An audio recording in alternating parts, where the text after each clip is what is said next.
Welcome to the debut episode of WrestleRecap. Before we jump into the recap of WrestleMania, I am Dylan Graives, joined on the podcast by John Sutton, and we will be recapping each week within WWE for now.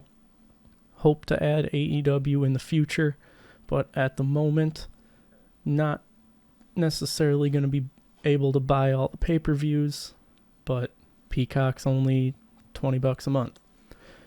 In time, I do want to include AEW. I don't have any preference necessarily one way or the other, but WWE is the most readily available to us. So that is what we're starting with, and WrestleMania just happened, so what better time to start than right now? That being said, let's get into it.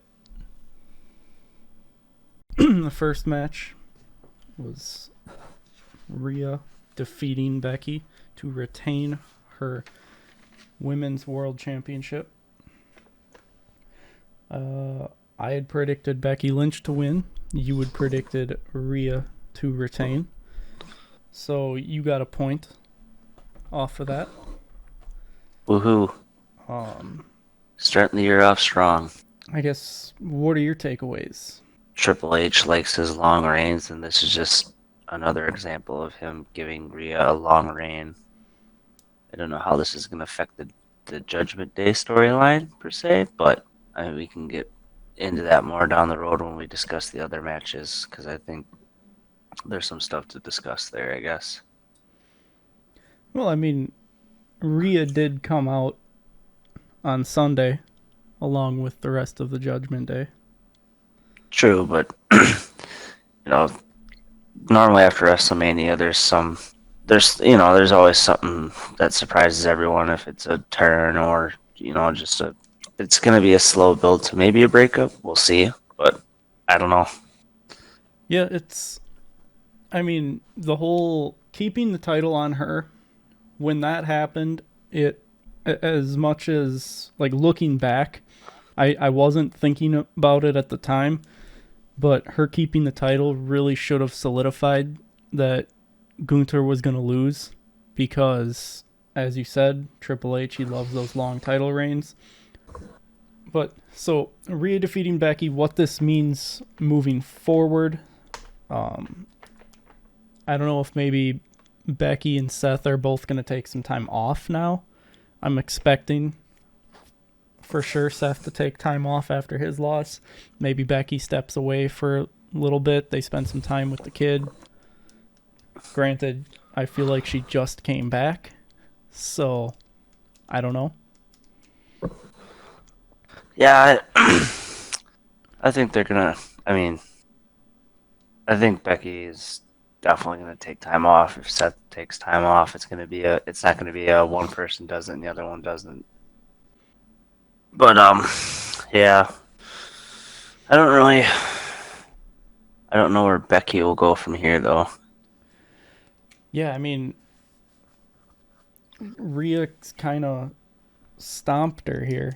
Not really, but Becky was also battling strep throat. Yep. And Rhea had a 2-hour anxiety attack before the match. What a backstory just for that match right there. Oh, for sure. And then they had to go on the first show of Mania. Just a giant catastrophe. And they still did it. Oh, yeah, they still put on one hell of a match. I am betting Triple H was sweating.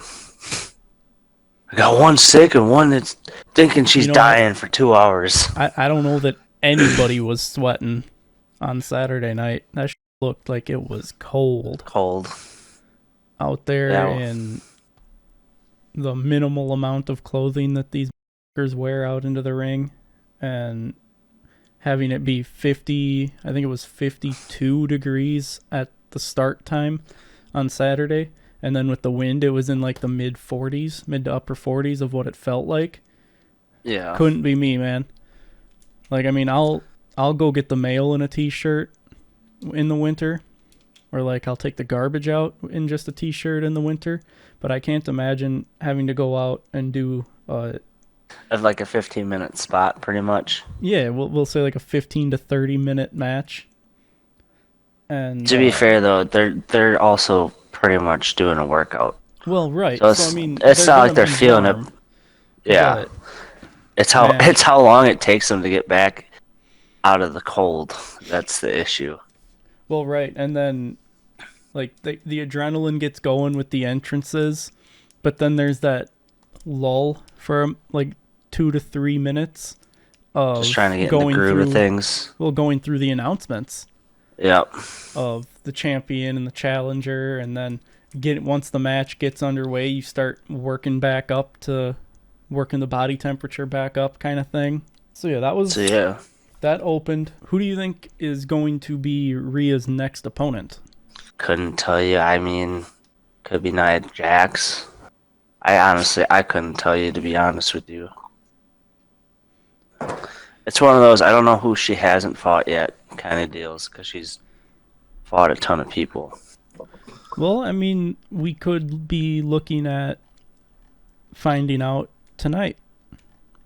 I mean, True. it's the Raw after Mania. We might get some call ups. We might get debut returns. The picture for Rhea on the WWE website looks really fucking funny. They've got her with her title belt, and then another picture, like another her just zoomed in, like creeping into the side of the picture. I mean, But I guess my two top picks. I'm not saying that the first one's gonna happen, but I would say Liv Morgan or Liv's on SmackDown. Nia. Is she? Mm-hmm. Oh, never mind. Liv is on SmackDown. Nia is on Raw. Oh no, Liv is on Raw. There she is. Okay. So I was right. Yeah. Yeah, so Liv, if she's returning from injury, Yeah. which I don't think she is, but no, she returned at the Rumble. you're been? right. And She returned at the Rumble, and dude, then I got this thing called short-term memory loss. Okay. she competed in the Elimination Chamber and almost won it, but then she was one of the final three and got eliminated right in the the 30-second sequence that finished out the match. Yeah. Yeah, I think it'll be Liv or Nia. I mean, Yeah, I Nia's... could see. I would guess Liv over Nia, because Nia just had the match at Elimination Chamber. Yeah, but you know, So they like her as the irresistible force meets the immovable object. Nia is a heel, and Rhea is still supposed to be perceived as a heel. They got away with it at Elimination Chamber because it was in Australia, so Rhea was going to be the hometown babyface. Moving forward, they need to have a face go against her. Face turn. I mean, I don't see a face turn coming until the Judgment Day is no more. I think I can agree with you that Liv Morgan will probably be the next challenger. It gives a very popular babyface against, obviously very popular heel. And there's the backstory of they were a team, Rhea ditched Liv. And was Rhea the one that injured Liv? Storyline wise, I don't remember. I can't remember. But either way, they've got the storytelling there. So I mean, I can see Liv being the next challenger. All right, so moving on, we have the tag team title match. What was it? 6-pack? Yeah. 6-pack challenge. So 6 teams, 12 people. We both predicted Awesome Truth coming away with the set of titles. So we each got half a point for that. and then I predicted DIY to get the other set. You had predicted Judgment Day. In hindsight, that was probably just kind of dumb on our part because we both picked two teams that are on the same, they're all on the same brand. So having a Raw and SmackDown title and then having both of them on the same, like having both sets on Raw wouldn't have made sense. So true, but they would have just moved one of the teams. Yeah, but either way, neither one of us got that right, so we only end up with half a point for this match. A-Town Down Under coming away with the other set of titles, and we talked about this one last night as well. It seemed like it was by accident to me. Like, I'm not saying that everything went wrong, but it definitely to me felt like when they were halfway up the ladder, they were looking around like, okay, who's coming to push us off? And then nobody was coming, and at that point it's like, okay, well, we just gotta go now. So yeah. I mean, the visual kind of made me feel like it wasn't supposed to be them, but then thinking about, well, a SmackDown team got the SmackDown titles, makes sense. They had been pushing, or like they had been showing dissension between the two, so to then put the tag titles on them, kind of just, maybe that becomes part of the story, is then they lose the titles and that's kind of the straw that breaks the camel's back. Or, I mean, there is the possibility that they just had to call the audible on the fly. I personally don't know which side I go with, because either side, it could have just been interpretation of the visual on my part. But I don't know. It just definitely seemed like they were confused as to why nobody was coming to push them off the ladder at that point. Yeah. I mean, the whole show went. I mean, the whole match was all right. I mean, it was good.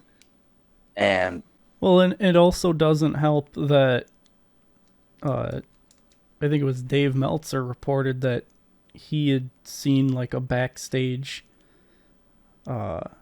card for the show, and it had Pretty Deadly instead of A-Town Down Under on, or in that match. So right away, like when that came out, that had the rumor mill just working overtime, because people were like, well, maybe the Motor City Machine Guns show up and A-Town Down Under ends up not in the match, kind of thing, which, seeing as the Motor City Machine Guns didn't come at Mania, it really sounds like they're going to AEW and not WWE. So, I mean, like that was just kind of the general consensus from what I've been seeing that's been coming out of reports from backstage with TNA.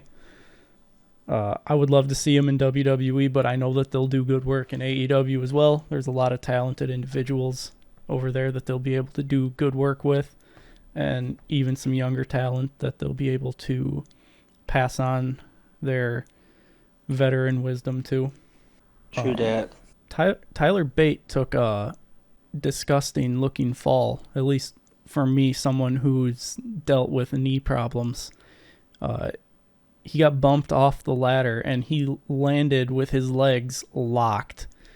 And I'm not a professional wrestler. I don't claim to be, but I would imagine that probably hurt, and that's definitely not a proper way to land. I figured that was maybe going to be he might be out kind of thing. He did come back and do more after that, so that was good to see. I really do like the New Catch Republic team of him and Pete Dunne. I've been a very big Pete Dunne fan since the NXT UK run. Obviously, those two guys kind of were two of the big faces of NXT UK.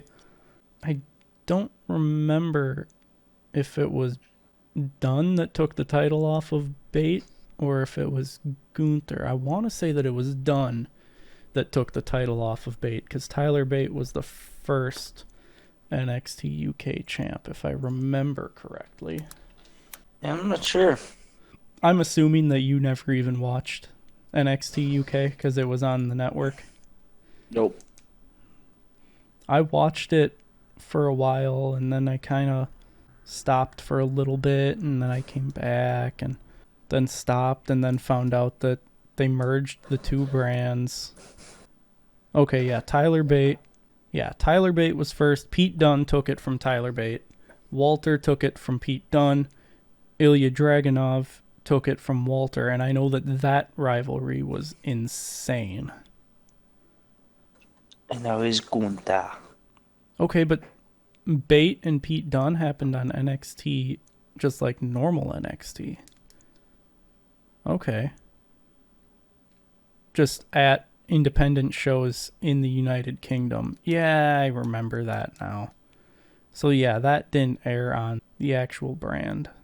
But, I mean, Walter was dominant there too. He held the NXT UK title for 870 days. So, needless to say, if he holds the title, it's probably going to be for over a year.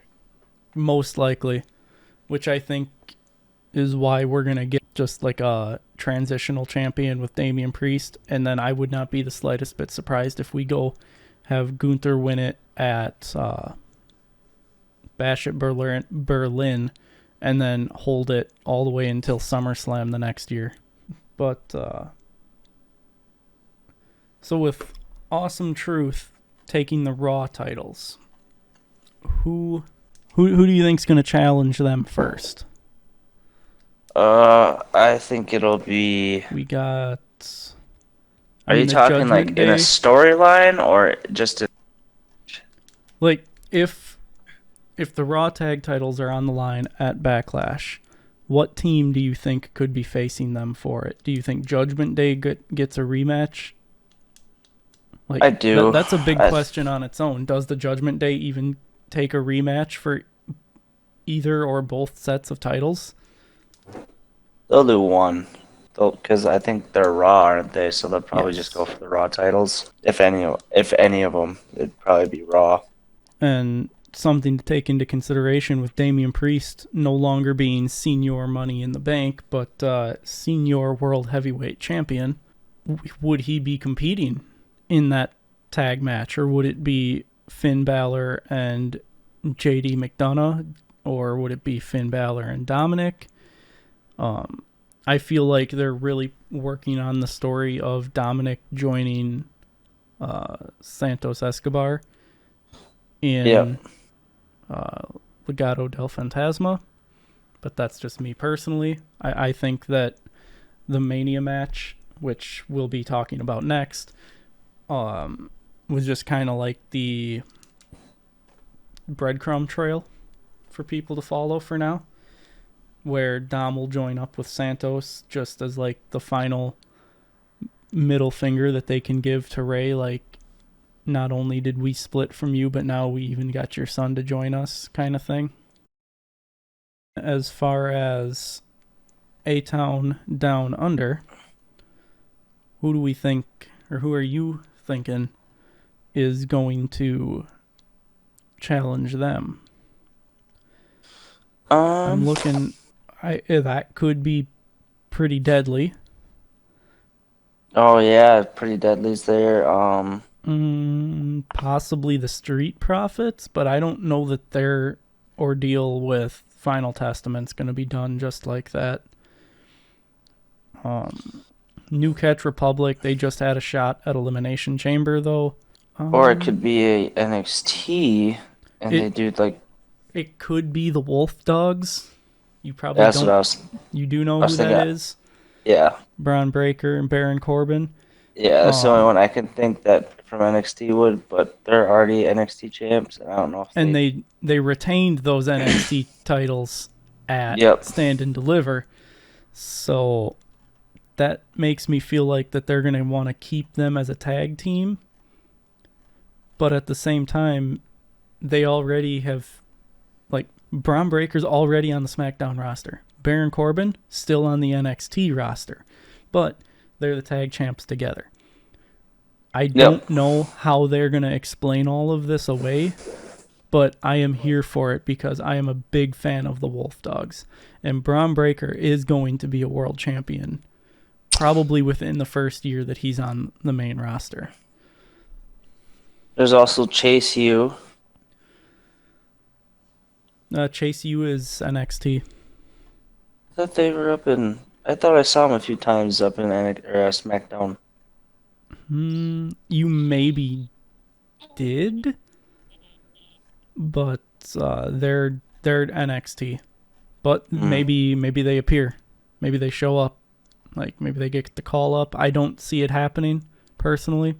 I don't think that Chase U is a gimmick to move beyond NXT. And it's a real shame for the people involved in it because it's just not going to survive on the main roster. Otherwise, my other one would be Imperium. Imperium's on Raw. Oh, that's right. Yeah, you're right. Yeah, I don't know. I mean, Gallows and Anderson, if they weren't relegated to just being brought in on whims to do just whatever. If they were a respected team anymore in WWE. Yeah, I mean, I feel like it's got to be Pretty Deadly will be the first ones to challenge. Yeah, I can't see anybody else. I mean, Alpha Academy's Raw. Yep. I mean, I would like to see the Street Profits get the titles. I would also be a fan of the Wolf Dogs, but I don't see them going with the Wolf Dogs because it doesn't seem like they're going to move Baron Corbin up along with Braun Breaker. Although, having Baron Corbin in France would be huge. It would. Hometown boy and all that, you know. You know. He's just huge in France. But for some ungodly reason. The Street Profits deserve the title run, though. Like, they deserve a title run. I think it should be them, but I definitely feel like it's probably going to be Pretty Deadly to be the first challengers. Which, obviously, the first challengers probably shouldn't win. We've just split the titles.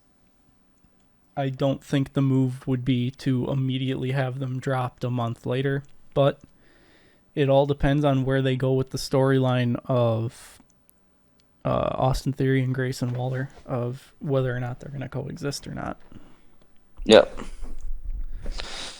But we'll have to see. I mean, definitely, I'd lean towards Pretty Deadly with you, unfortunately, because there's not many tag teams that I can see even competing for a title.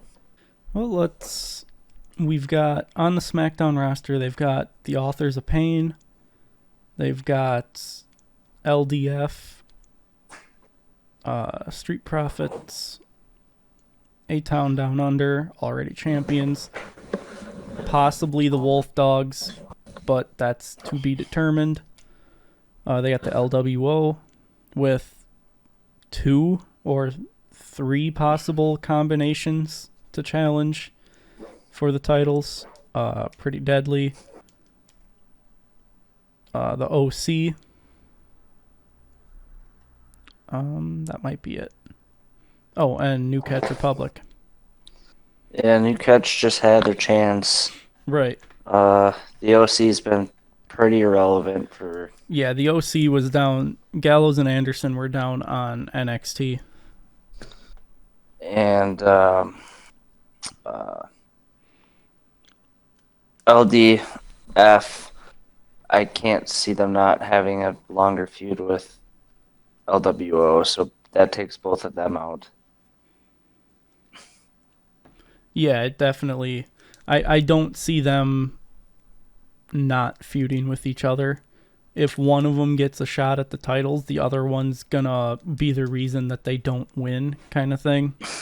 So Yep. I mean, maybe that is the play, but I don't know. I feel like just all signs point to Pretty Deadly being the Yeah. first challengers, at least.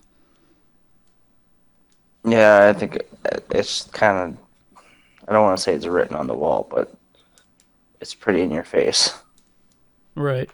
They're just a hot commodity right now that everyone wants to see. And what better way than get them in the championship mix than right now? Yes, boy. Yes, boy. All right. So the third match on Saturday was the Rey and Andrade versus Santos Escobar and Dom, Dirty Dom. I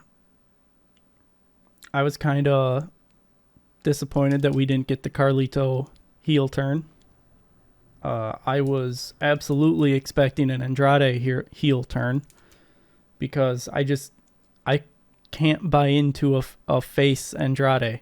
He's just so good as like this dick heel that having him be a baby face, I don't know. I also didn't think that Ray needed to pick up another win over Dom at Mania. I don't understand the booking on this one. I also don't understand why it went third instead of second. It definitely felt like another filler match to where they're like, we need a match. This could be good. Let's just give her a try. But we're still going to have the same outcome as last year, essentially. Yeah, I mean, we still just have Ray defeats his son again, but with extra steps this year. Yeah. I mean, that's all it was. It's getting rich with extra steps. I mean, we did get that. I liked the spot from Joaquin Wilde where they launched him. If this was like on Raw or SmackDown, that was like a quarter of the way up the ramp. But seeing as it was Mania and with the 1.5 mile long ramp that they have at Mania, that was only like maybe a 16th of the way up the ramp. But I liked that spot. I thought it was pretty cool. The only thing I guess from a performance side that I would have loved to seen is a more lucha libre style. That would have been a classic lucha libre match that they could have showcased what it's all about in the big stage, and they kind of were just like, meh, let's do some bland moves here and there, and then we'll throw in this exciting move, and then Ray, why don't you just get the win and call it a day? Yeah, I mean, like I already said, I was not a fan of the match. I thought it was overall kind of just like you said, filler, and the ending. It was a neat thing for Philly to have Jason Kelsey and Lane Johnson show up, but WrestleMania is for the entire world, so a lot of viewers have zero clue who those people are, and it personally for me it took away the match having them get involved. Like, I knew that Jason Kelsey was going to get involved at some point in Mania. I didn't necessarily think that it was going to be. I mean, I can't even say necessarily. Like, I would not have predicted it to be this match. If someone's like, Jason Kelsey's going to be involved in a match at WrestleMania, what match is it going to be? I would have said the Philly Street Fight match. Yeah. And then I would have expected that to have been a thing where like they went out into the crowd or something and he was out in the crowd and they happened to be by him and then he like throws a punch or something and that's it. Yeah, I mean, the more we talk about it, the more it just felt like, I don't know who put this match together, but it just kind of felt like, yes, it's a boring one. This is the spot where we'll throw Lane Johnson in. Jason Kelsey, and won't hurt the match at all. I mean, it determined the outcome. Yeah, but I mean, it just felt completely random to have them there. Yeah, it did. We won't talk about this one for long. And by that I mean we're just gonna like start wrapping this up because there's really not a whole lot to talk about. As for the predictions, I predicted that Santos and Dom would get the win via a Carlito heel turn. Obviously, that did not happen, so I get no points for that. You predicted Ray to win solo after a Carlito heel turn, and you predicted Dom to turn face. You are getting half a point because Ray was on the winning team, but I'm not giving you a full point because the second half of your prediction was nowhere near true. I told you that one was just a out in left field kind of prediction. All right, so up fourth was the brother versus brother. We had Yeet versus No Yeet. Yeet. Main event, Jey Uso versus Jimmy Uso. We'll talk predictions first. We kind of threw them to the end for the last match. But starting off, we both predicted Jimmy Uso to pick up the win here. So neither one of us get any points for this match. Obviously, Jay picked up the win. Therefore, we don't get points. I did not see that coming. I definitely thought that Jimmy was going to pick up the win. Obviously, I thought that maybe this would be where they have Tama Tonga debut and he would align himself with Jimmy. That clearly didn't happen. That was just that was my like bold prediction, so to speak. But I definitely felt that Jimmy should have got the win here. Mainly because where does the story go from here? Like they had Jimmy feign the like pleading in the ring, like I'm sorry, you were right, like let's be brothers again, and then immediately tries hits Jay with the super kick and still goes on to lose. Like that should have been the finish. That should have been the finish. It should not have kept going. He feigned the regret and then should hit the super kick. That should have been the finish, in my opinion. Jay shouldn't have won this because, like I said, where do we go from here? I don't know. What do you think?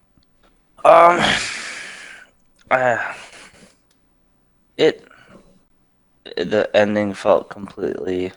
I mean, Jimmy losing or Jay winning didn't feel random. I was just saying, like, it just feels random to have Jimmy win the match. Or Jay.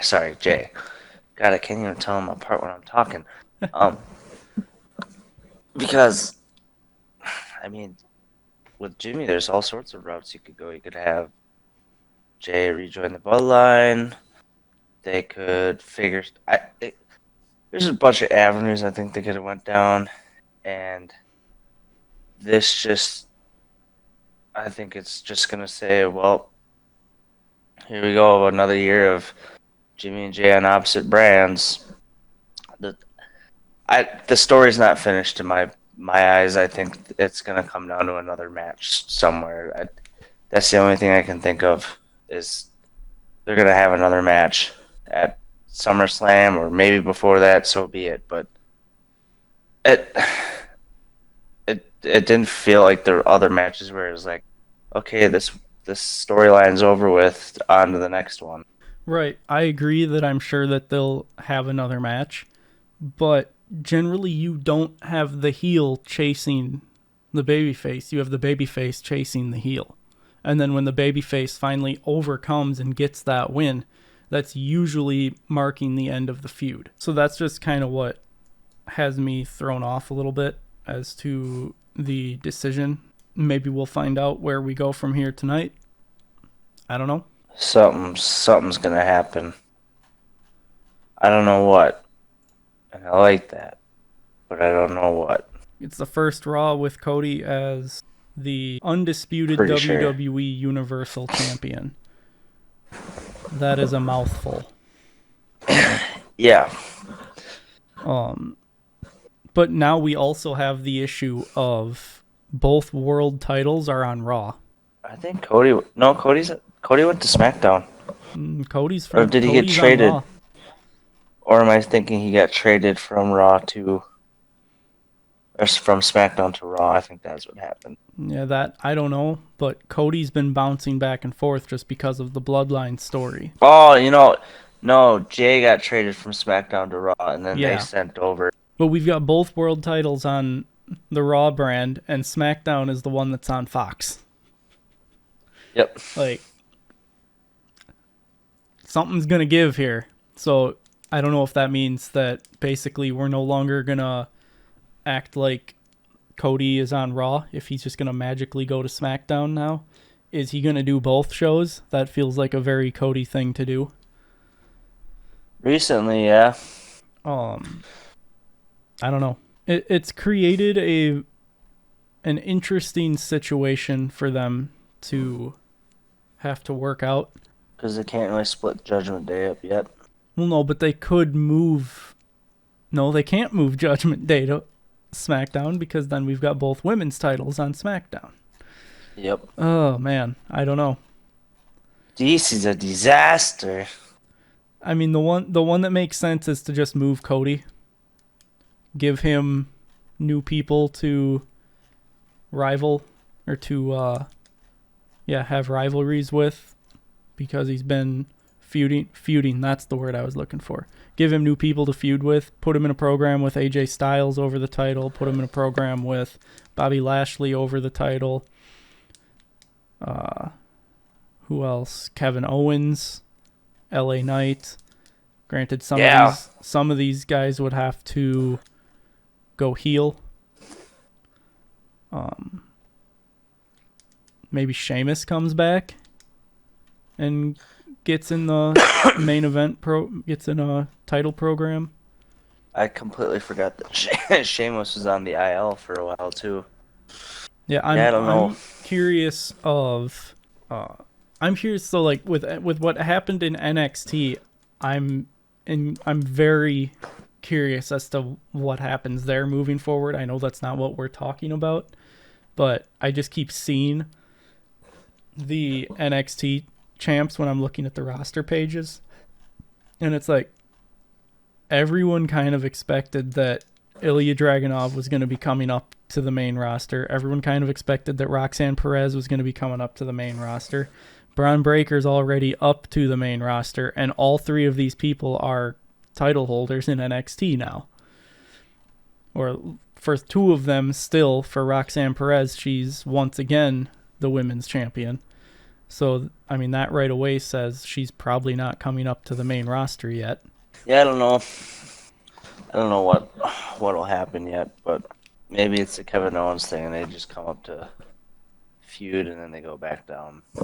Oh no, Kevin kind of stayed after that, but yeah, as for Jimmy and Jay, I don't know where we go from here. The only thing would be maybe we have Jay win a title and then Jimmy challenges him for it, but who does he beat? He's not going to take the IC title from Sammy. They're not going to take that US title off of Logan Paul anytime soon. No. If anything, he's probably going to lose it at SummerSlam, because I think SummerSlam is in Cleveland. I think he announced that already. So I would guess that is where he loses the title. Ironically, hometown by way of, Puerto Rico is his hometown by way of Cleveland, Ohio. Yep. That's what they say anyway. But I'm expecting him to lose the title there.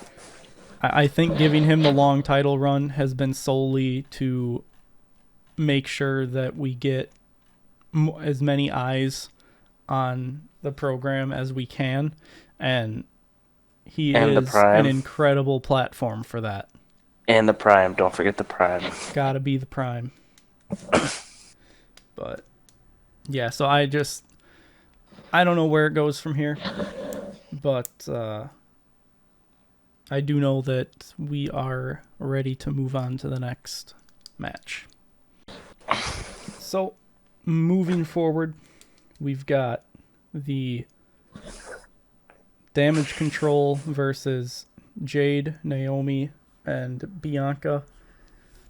I was disappointed in the match. I felt like, I mean, it served the purpose of what it needed to serve, which was to make Jade look like a powerhouse. I think the placement on the card was kind of poor. I would have liked to have seen it be positioned as a cool-down match, which, I mean, it kind of was if you consider Jimmy versus Jay to be as big as they wanted it to be. But to have to have Gunther lose the title to Sammy and then immediately go into the main event, the only real cool down for that was the entrances. So, like, I don't understand the logic there. From a booking standpoint, you normally want to put a match that the fans are going to be less into before your main event, so that way they've got all their energy for the main event stored, like, built back up. And I feel like the match with the sole purpose of making Jade look like a badass, which isn't a hard, like, it wasn't a, didn't need to be a long match. It wasn't a long match. But it still got the point across kind of thing. That could have been that cool down match that went on before the main event. Or that could have been, in my prediction, I had it going at number 4 instead of number 5. I had it going after the IC title match. But then again, I also had the women's match going right before the main event. So clearly, I'm not a perfect booker either. There was just having a main event on each night with the same people in it really makes it hard to do the rest of the card. Yeah, because it's essentially the same. It was essentially the same main event. Having the main event for night 2 or night 1 set up the main event for night 2, it was a cool idea, and it definitely gave the fans a WrestleMania moment with The Rock coming back for a match and whatnot. But personally, I would have much rather seen, like, if Gunther was going to drop the title like that, like he did, I would have rather seen that be the main event. Personally. Yeah, it was very main event caliber, I will say. Very, very main event. But yeah, the women's match is just, Jade looked like a powerhouse. Bianca whipped with her hair. I thought that was kind of cool. Oh yeah, she always has that legal weapon in her back pocket or on the back of her head, so to speak. But it was still a decent match.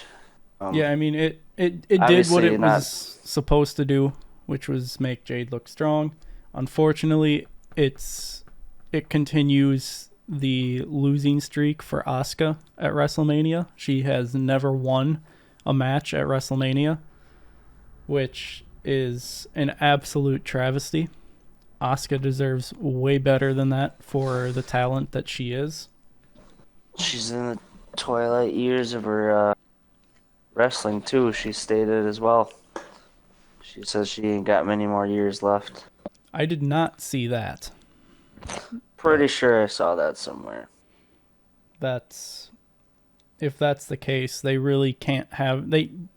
cannot have her go out with 0 wins at Mania. She needs to have her WrestleMania moment. That's not that like currently her WrestleMania moment is losing her undefeated streak to Charlotte.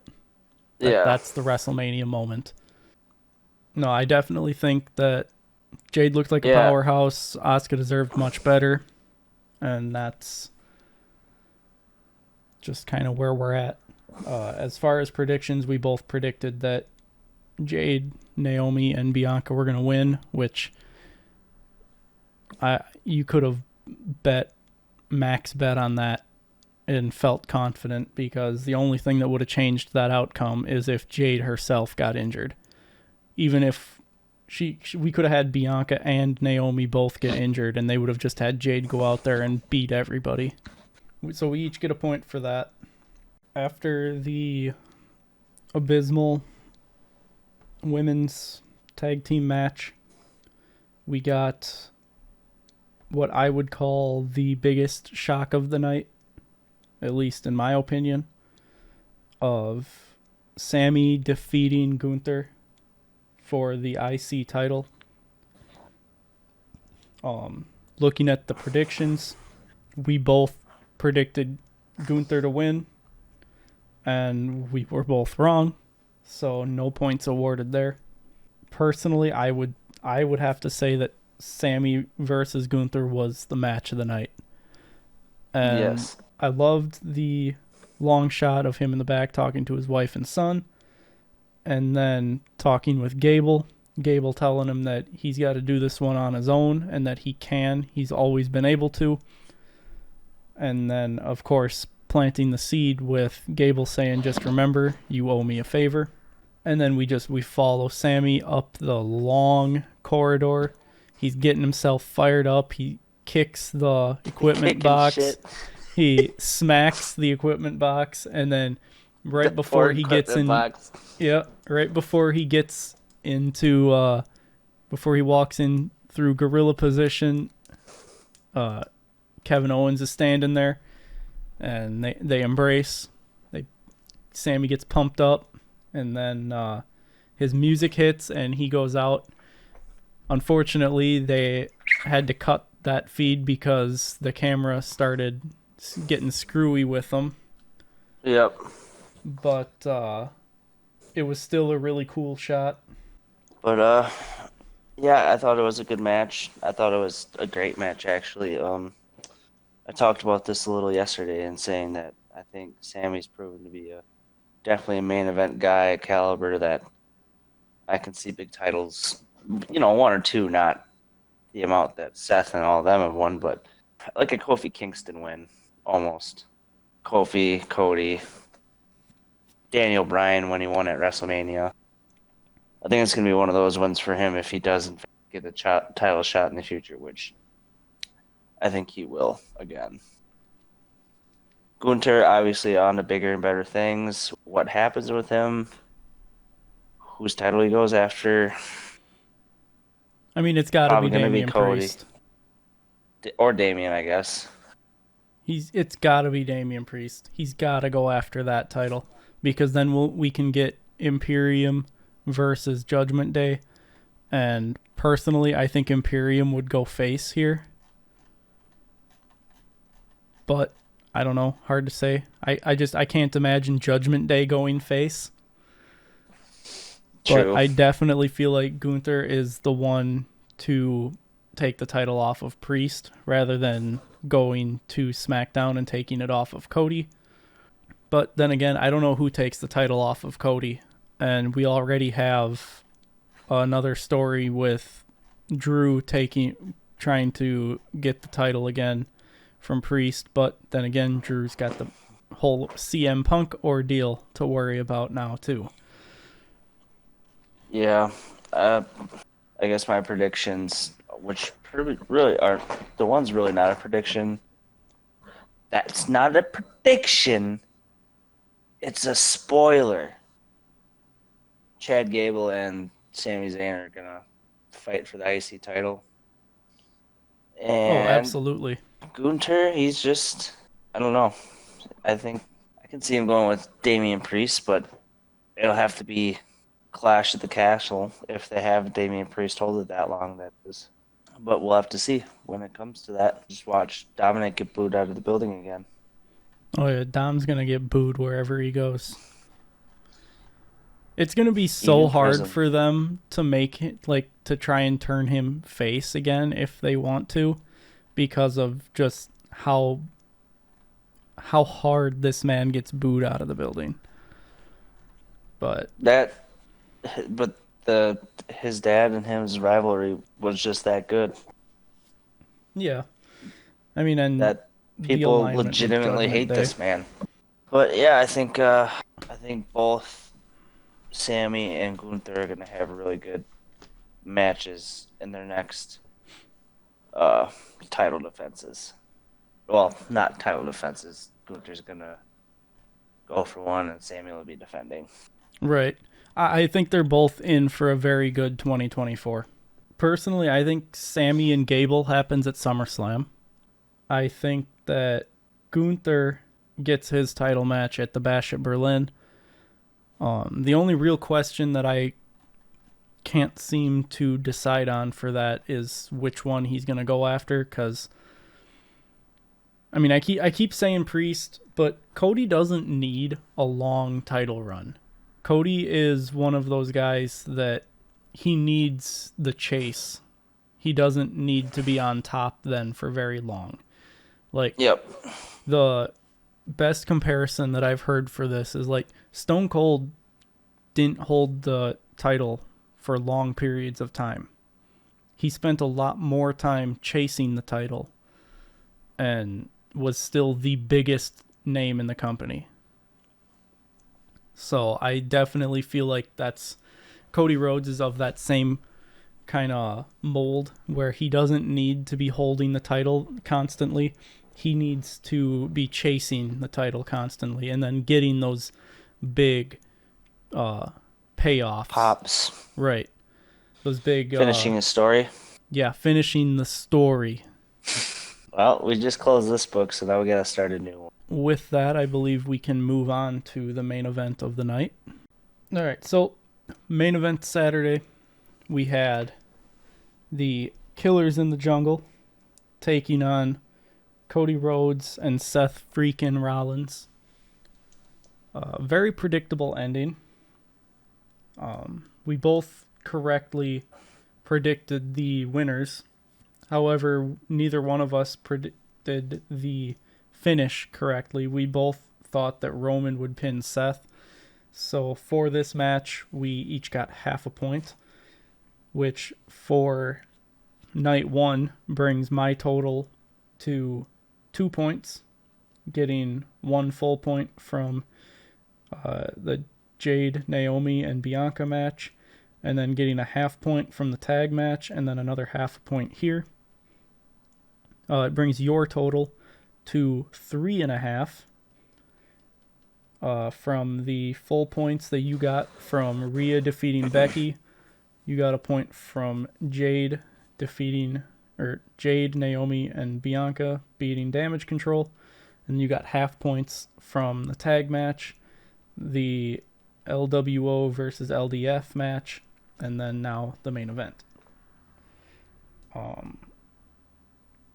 The match was about what I expected it to be, barring the Rock threatening the referee with being fired if he does his job kind of thing. Yep.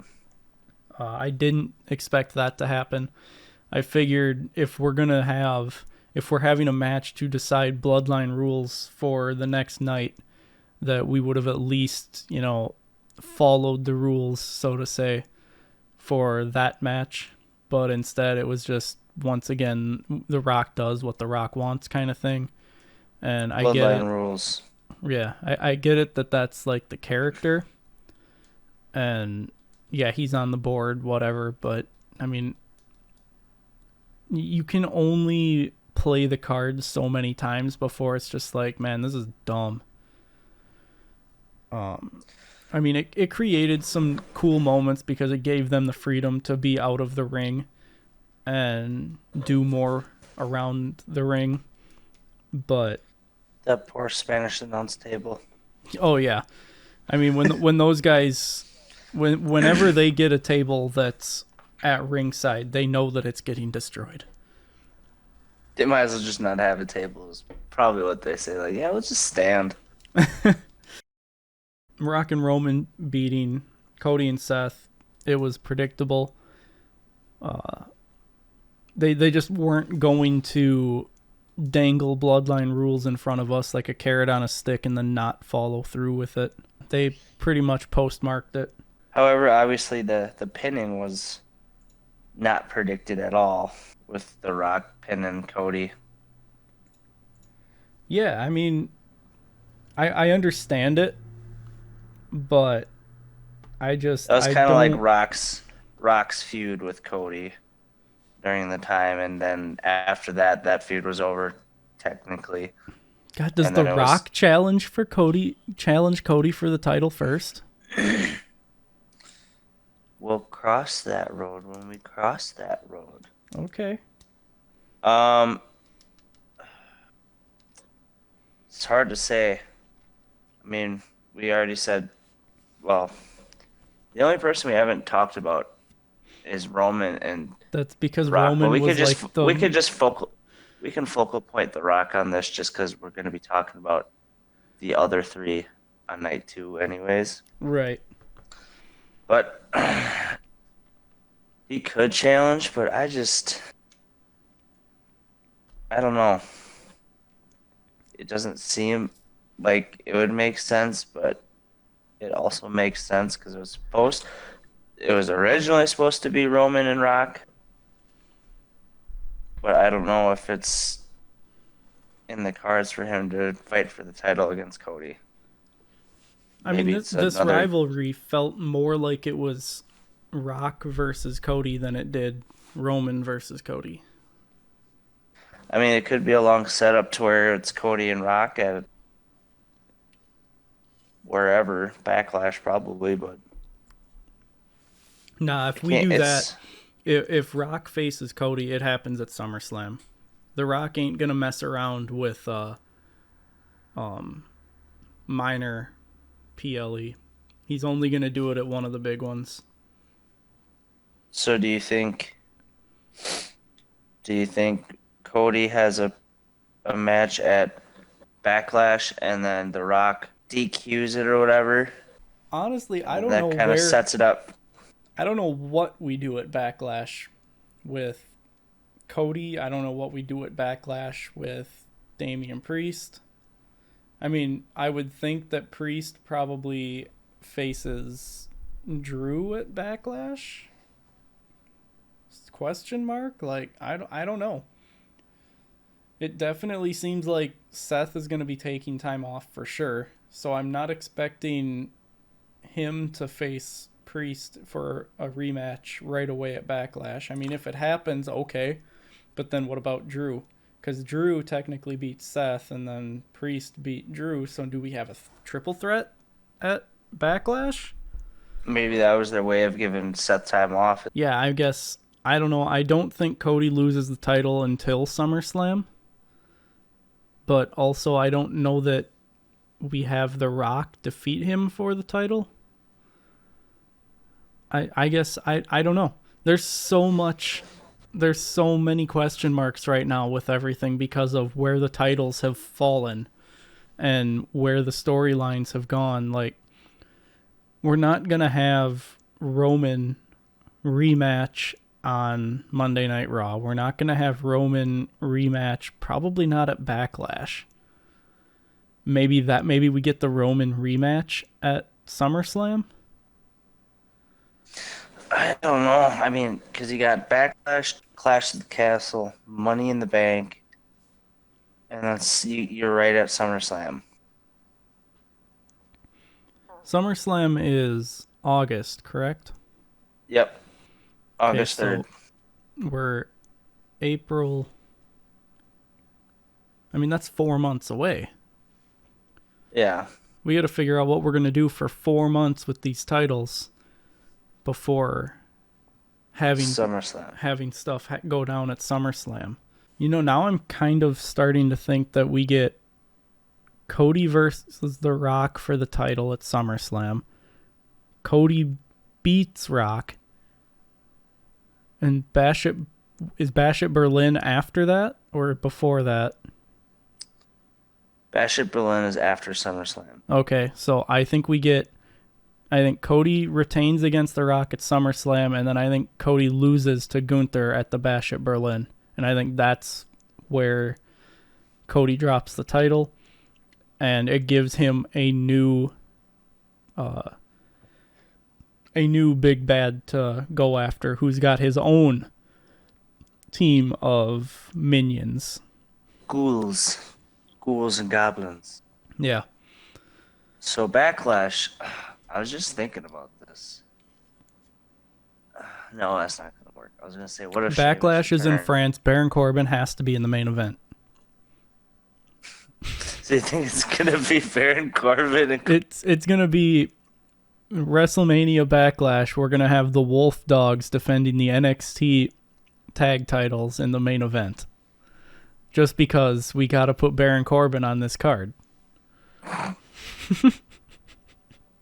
We got way off topic again, too. No, I mean, we've been talking about Cody and The Rock. Cody and The Rock are the only two that mattered for this match. Seth and Roman were just there. Yeah. Gosh, what does The Rock do for 4 months? Show up here and there. Cut promos every now and then. Screw Cody every time he gets. Instagram promos. Like, The Rock doesn't have to be on TV every week to be relevant.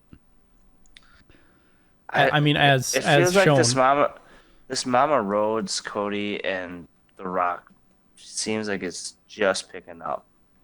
Like, it seemed like WrestleMania was just the start of getting to the peak of what it's gonna look like. Yeah, I mean, I think that Mania was the climax of Cody versus Roman, but I think it was only the first battle of Cody versus The Rock. I don't think Cody's done with the bloodline yet. I don't think he's done with the bloodline until SummerSlam. No, I think it's got to be some sort of belt match with The Rock, with how much he's been using his weight belt. You think they'll make it a strap match? I mean, he's used it the last how many goddamn times we've seen him. Granted, he only used it once on night 1, but it costed them the match, and then night 2 he was going to do it again, but he didn't get the chance to. It's got to be a strap match. I don't see them doing that for the world title. I can't see them booking, because strap matches have primarily been relegated to like mid-card title at best, but usually it's just like a random thing that happens on like a Monday Night Raw main event kind of thing. I don't see a strap match headlining one of the big pay-per-views of the year, or PLEs of the year. And especially not for a world title. Hell, maybe Solo Sikoa challenges Cody at Backlash. We haven't talked about Solo at all. That could be interesting. I don't think that they push Solo to the world title picture that fast, if even at all. I know, but it's just a thought. I mean, keep someone from the bloodline fighting for the title. Yeah, I get it. And Backlash is I would say a B PLE. It's not an A+ one. Man, Backlash is like a C. Yeah, so I mean, Backlash is like a C. Kind of like an experimental. I don't know. Like WrestleMania is your main event, and then Backlash is like the dark match that's happening in the parking lot. I believe that concludes night one. I don't necessarily have anything else to add. No, I don't either. I just think that it definitely threw me off guard with a couple of the title changes.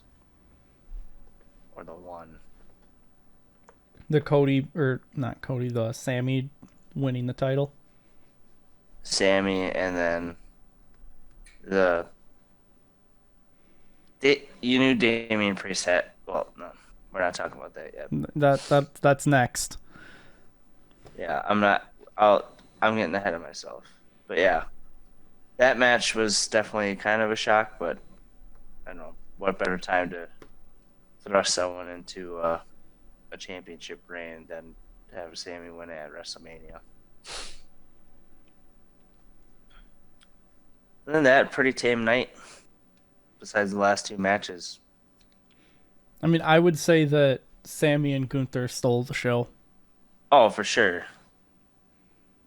I mean, the last match was good too, but if you wanted like a awesome match was, yeah. The last match served its purpose, but personally, I think it should have opened WrestleMania. I don't think it should have gone on as the main event. I think they should have opened Mania with it on Saturday to position it as far away from the main event night 2 as they could possibly put it. And that way we could have given that main event spot to Sammy and Gunther, who were going to put on the match of the night. Like, they definitely went out there with the mentality of, we're going to steal the show tonight. And Gunther's always put on good matches, even on like Raw. Oh yeah, Gunther is an incredible worker. Okay, so moving on to Sunday night, we opened with Drew McIntyre taking on Seth freaking Rollins for the heavyweight championship. I thought the match was ridiculous. The sheer amount of finishers. I know I made the comment during the match. I'm pretty sure there were more finishers done during the match than any other moves. And personally, that takes away from the match for me. But obviously, it was... The match wasn't even about the match. It was about what happens post-match. Yep. But first off, we both predicted Drew to win. And therefore, we each get a point for that. But so Drew beats Seth after just a medley of finishers from both sides. And then Drew goes on to... basically just, instead of have his WrestleMania moment, he proceeds to just go wave his dick in CM Punk's face. Yes. To which CM Punk reveals that he's not actually fucking hurt.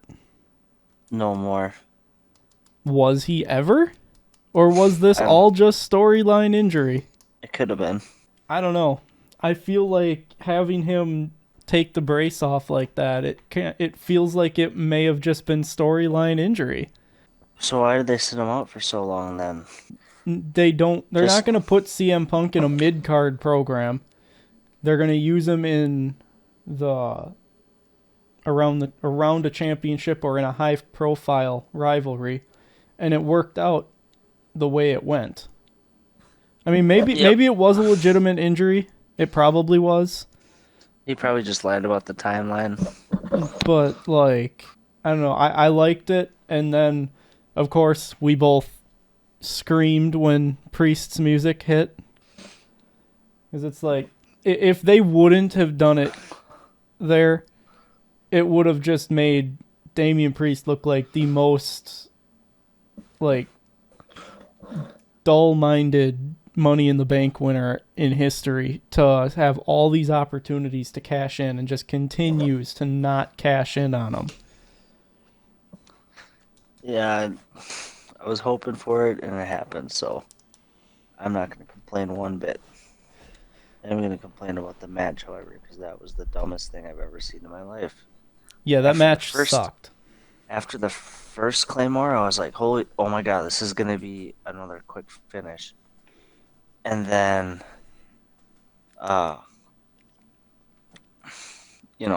it just kept happening. Yeah. I was like, this is getting weird. When the bell rang and he hit that Claymore right off the rip, right away it's like, okay, so we're going to have a repeat of Sheamus versus Daniel Bryan. Like, they've done it at Mania before. Nothing's going to stop them from doing it again. Having a match where the fucking entrances last longer than the match itself. But then it didn't, and honestly, the longer it went, the worse it was. The longer it went, the more I wished it was like that. Right? Well, I mean, they're telling the story of Seth was battling hurt, so I mean, I get it, but it's just the sheer amount of finishers that they did. It takes away from, it weakens the finishing move overall.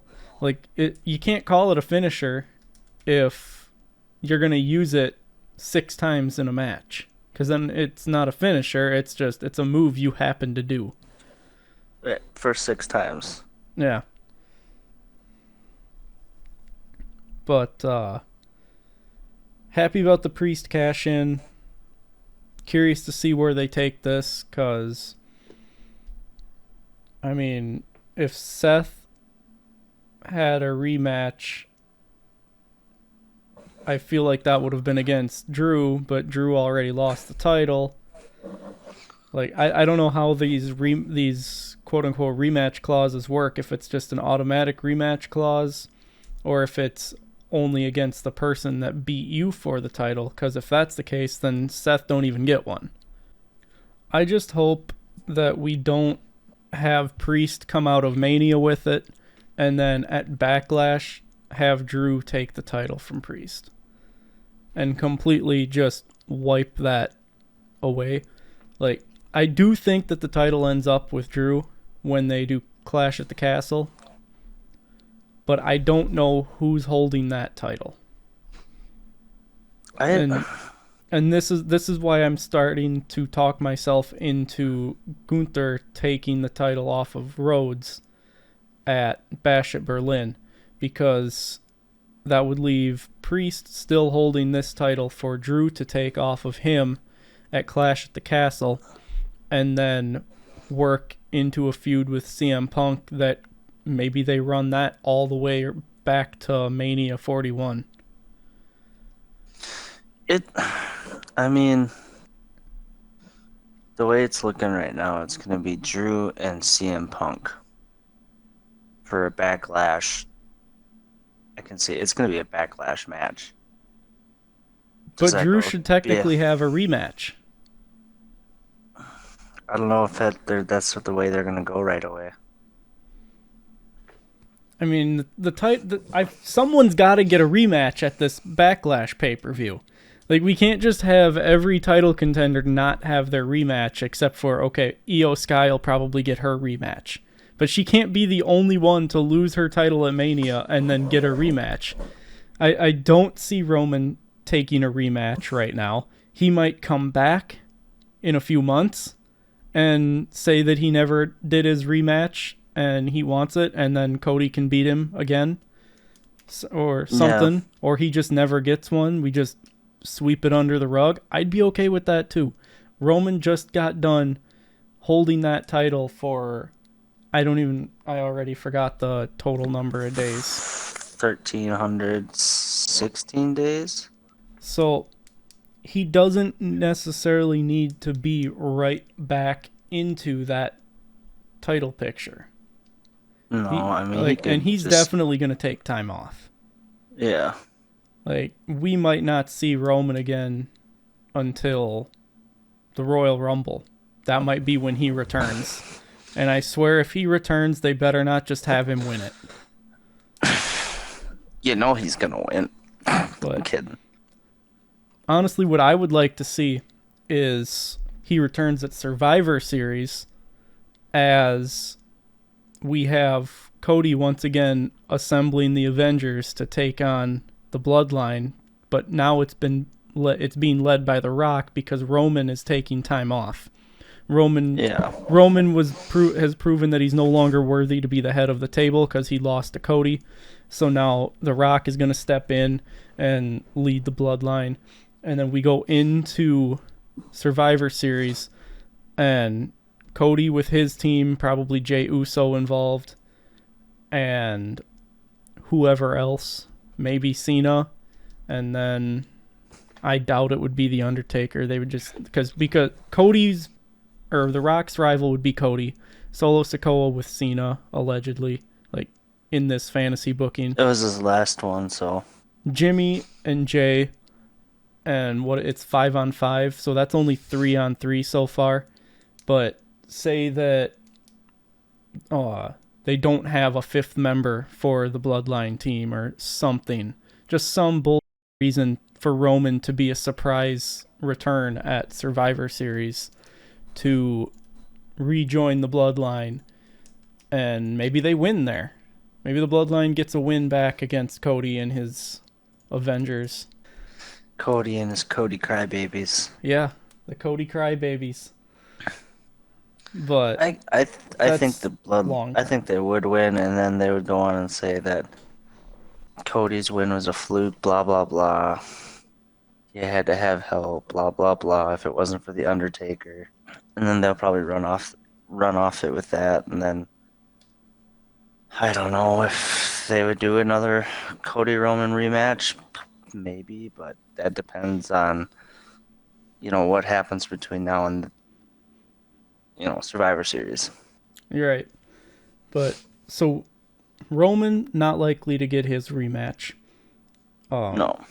It seems like Seth is probably going to take a little bit of time off too, so he's probably not going to get his rematch at Backlash.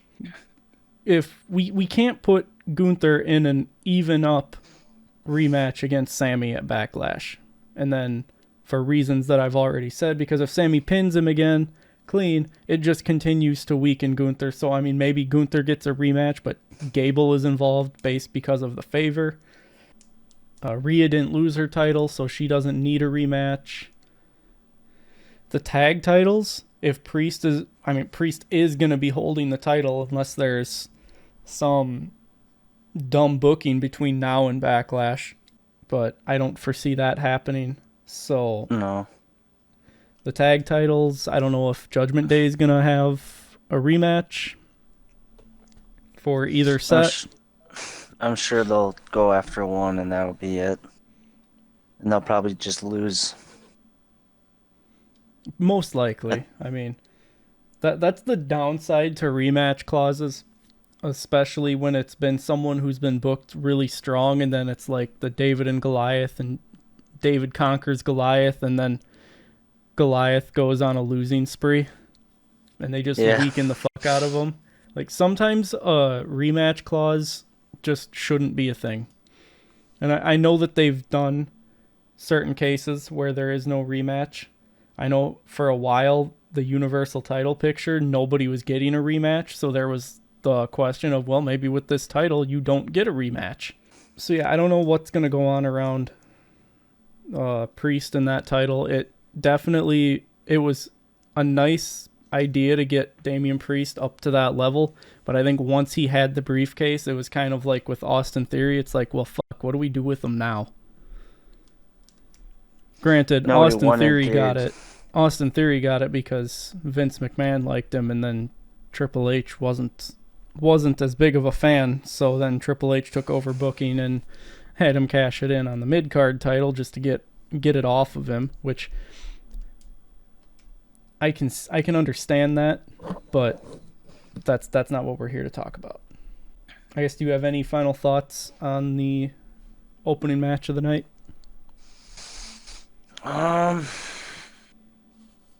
Just overall very disappointed with it.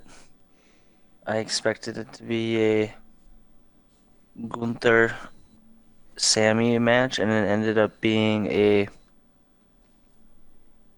man. I don't even know who to compare it to right now. But it was just a horrible match in my eyes altogether.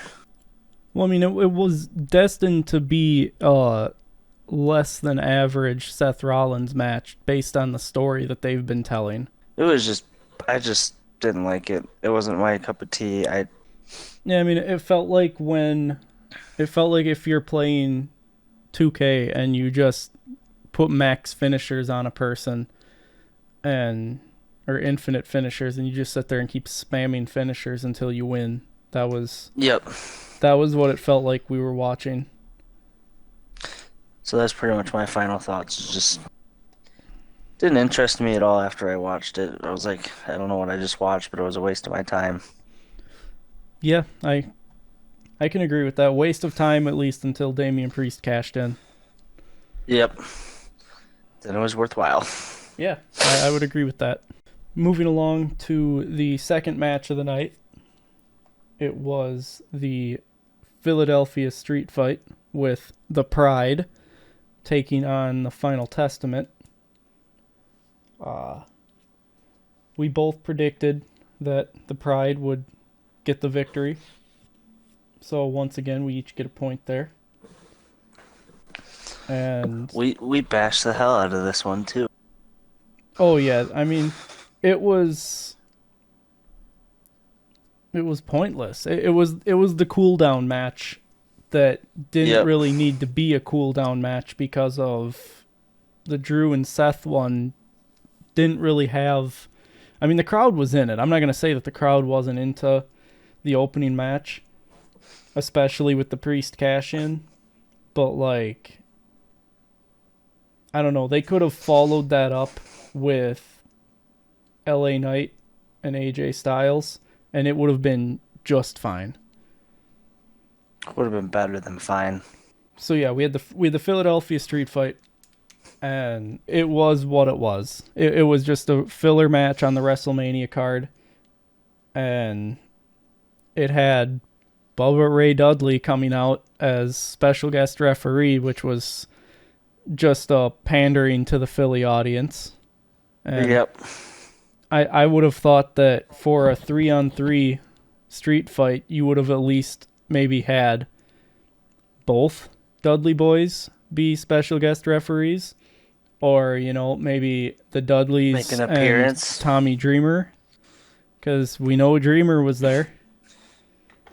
RVD was there as well. Like, if you're gonna showcase these ECW guys, why not get them all involved and have them all be special guest referees? That way, in the case of this, where there's 6 people, 3-on-3, they're not confined to, oh, we got to stay in the ring because we only have one referee.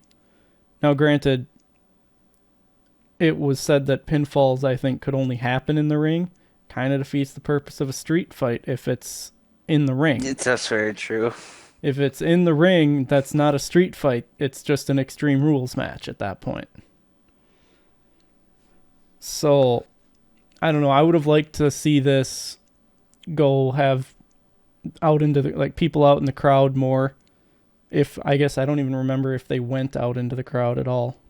But to wrap up the street fight, I mean, it probably went on longer than it needed to. But the spot with having Dawkins do Devon's portion of the headbutt to the groin area and everything, it was cool. It was a nice pander to the Philadelphia crowd. But if you're gonna pander to the Philadelphia crowd and give them ECW, then you should give them ECW. Give the people what they want. Don't just give them a little taste. Give them the whole meal. Give them the whole shebang. Yeah. Don't just give them a taste of the frosting. Give them the whole cake.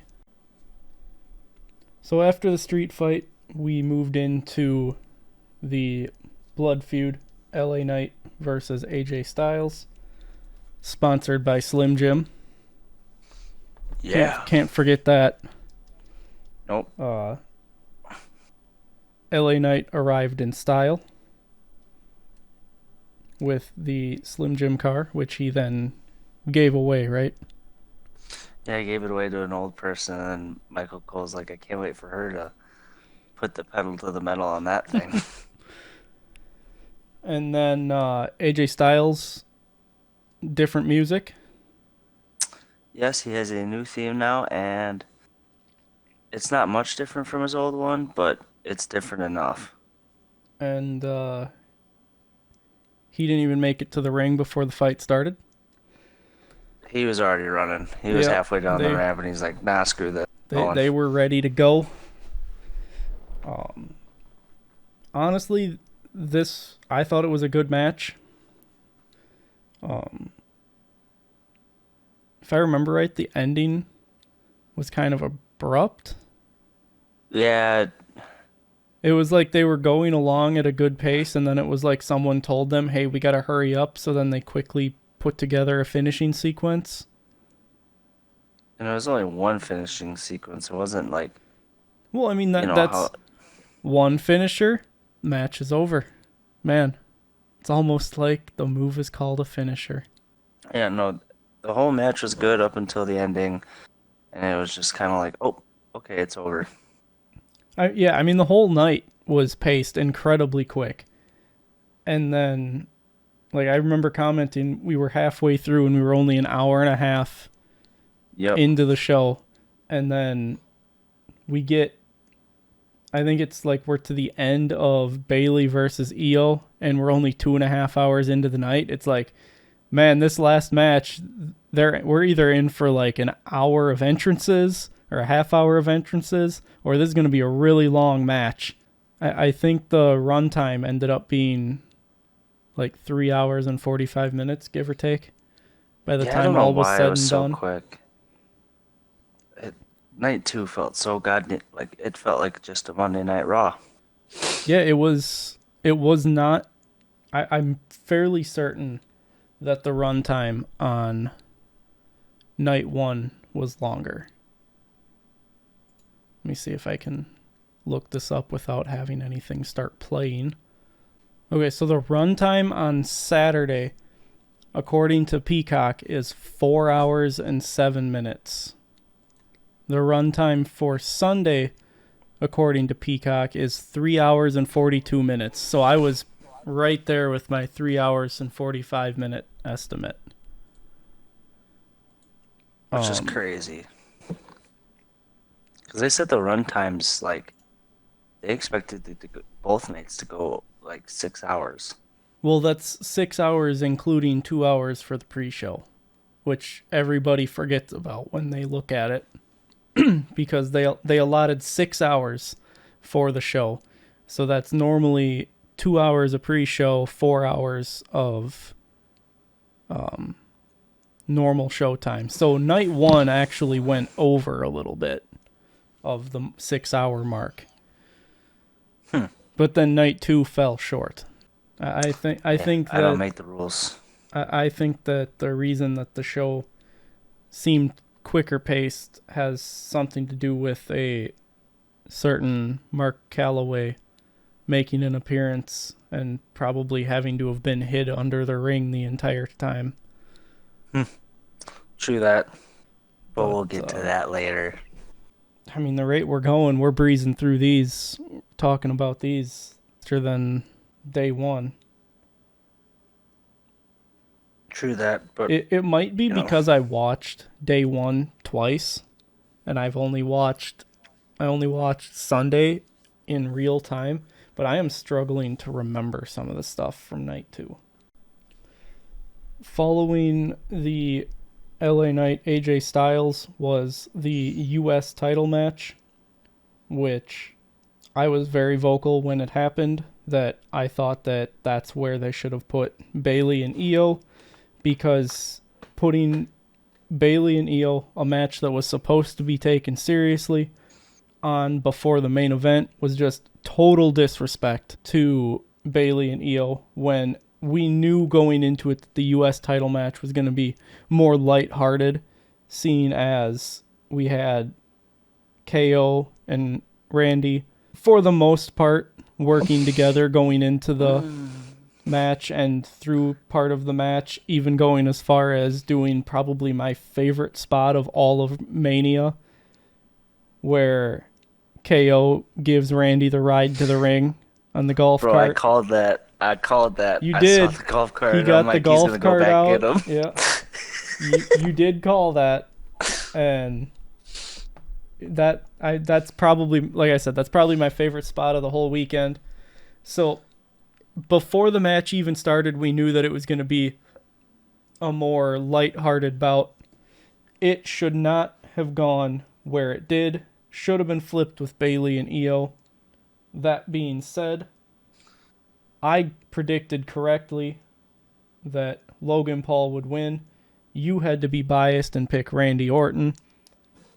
We also both predicted LA Knight to beat AJ Styles. So we both got a point for that one. I get the point for Logan Paul. You get no points awarded for predicting Randy Orton to win. And the match, I mean, it was about what we expected it to be. Randy and Kevin. Just two friends having fun on company time. Yeah. Randy and Kevin just having a blast, beating up Logan Paul. And then it came down to they both go to pin. Bottle. Both go for the pin, realize that only one of them can do it. And then they have a little talk, like, are we going to do this now? They decide they're not gonna, and then Orton tries to hit Owens with an RKO, and they do it then. All right, we're doing it now then.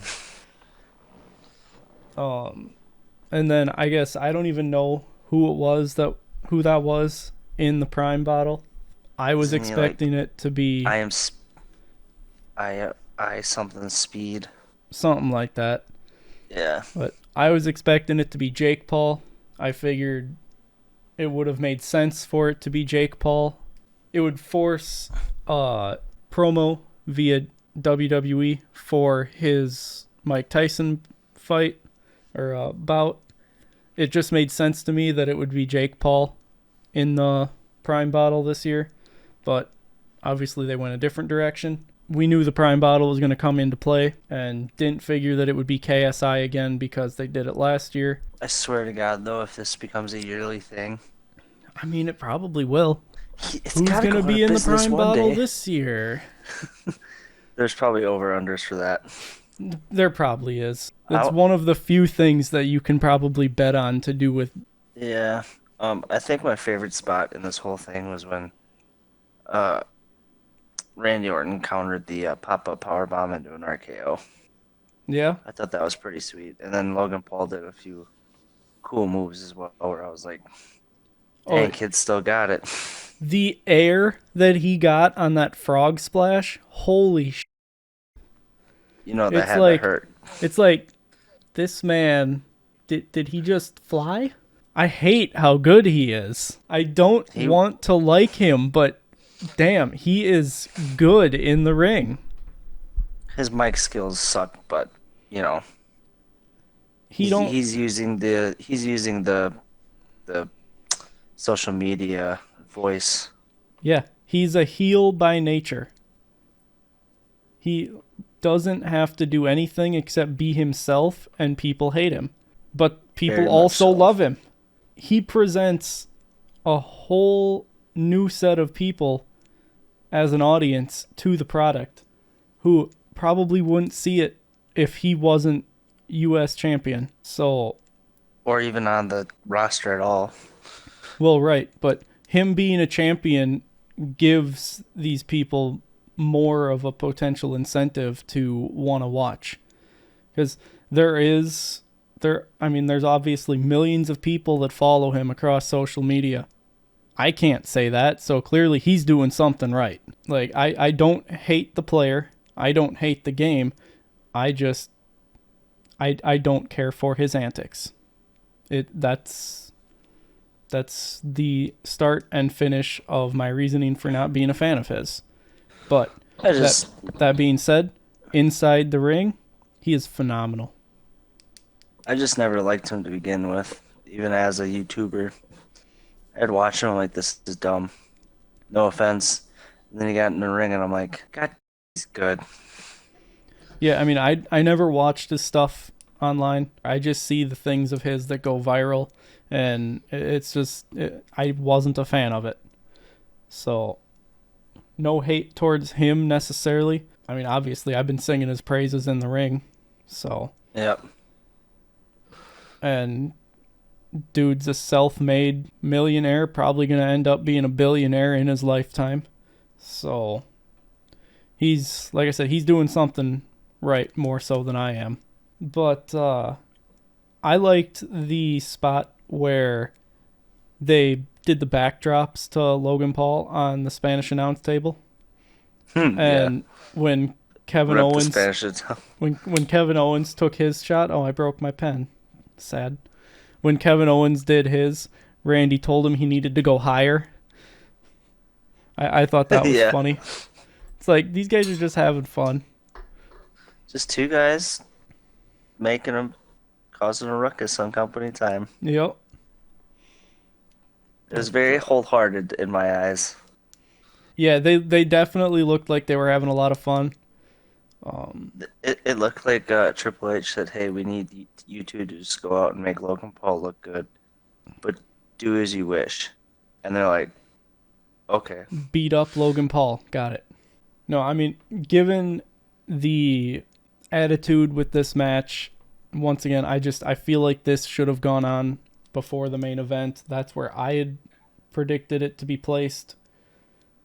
And I just feel like that's where it should have been placed from a booking point of view. Says the guy who doesn't do any actual booking. But nevertheless, you don't put two matches like the Bayley and Io one, which is supposed to be taken seriously, and the Roman Cody one, also taken seriously. You don't put big matches like that back to back because you want the crowd to have a chance to calm down a little bit, collect themselves, and then be 110% into the big match that you want them to be into. And it really showed. It showed when we got to Bayley and Io. The crowd wasn't into it for 90% of the match. Hey, Bayley. Who? I thought the crowd was way better on night 2 than night 1. I disagree. Like, wholeheartedly disagree. I thought the crowd was way more alive throughout night 2, or throughout night 1. Ah, he agreed with me. Ha, gotcha. But no, I gotta disagree. I think the crowd was far more involved in night 1, and there were multiple times during night 2 where it's like, man, this crowd just ain't into this right now. Bayley and Io match, prime example. The only thing they were into was singing to Bayley. They did not care until right towards the end when the action picked up a little bit and you could tell that the match was coming to the end. Until then, the crowd was basically dead for all of it. And to be fair, I haven't heard the crowd sing to Bayley like that in a very long time. I don't really have much more to say on the Bayley and Io one. What do they do after this? What does Bayley do? Io goes back to Damage Control, and they probably set up for a Survivor Series, more than likely against Bayley and her Bayley buddies. Okay, so yeah, the Bayley buddies. We did not get the return of the Bayley buddies. That's okay. Will we get the return? Oh yeah, that was very okay. My liver is glad that we didn't get the return of the Bayley buddies.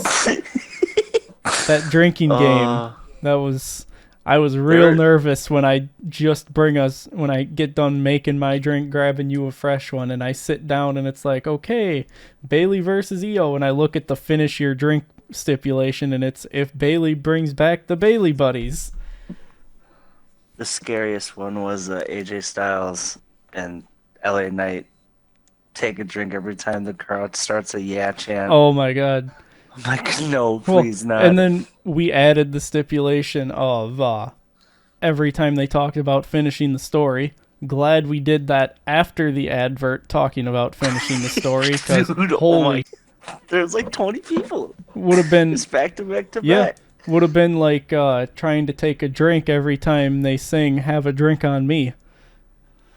And then there was the cameos, like Oh 8 yeah, people in a row. all the And cameos I'm that like, they oh my showed God. on. But Oh, that one was rough. so moving forward, Bailey wins. She'll probably have Io in the rematch at Backlash. And you mentioned that you think Damage Control against Bailey and someone Our at Bailey Survivor buddies. Series. You think that they drag the Damage Control and Bailey feud out all the way to Survivor Series? I think it ends at Survivor Series. Okay, so who are Bailey's 'Cause it's- partners at Survivor Series? Well, I think she's gonna have. I think she's gonna bring her all-star squad in of Jade Cargill, Bianca Belair, Naomi. and Naomi, because they're all Yeah. her, Naomi, and Bianca are friends in real life. So Well, I mean, they're all basically friends in real life, but we're Yeah, talking but- about the characters. I could agree with that. Only problem is Survivor Series is typically 5-on-5, assuming that by then she can clear the air with Bianca, because Bianca's been kind of reluctant to help her. That's also a long trek to November to keep this feud going.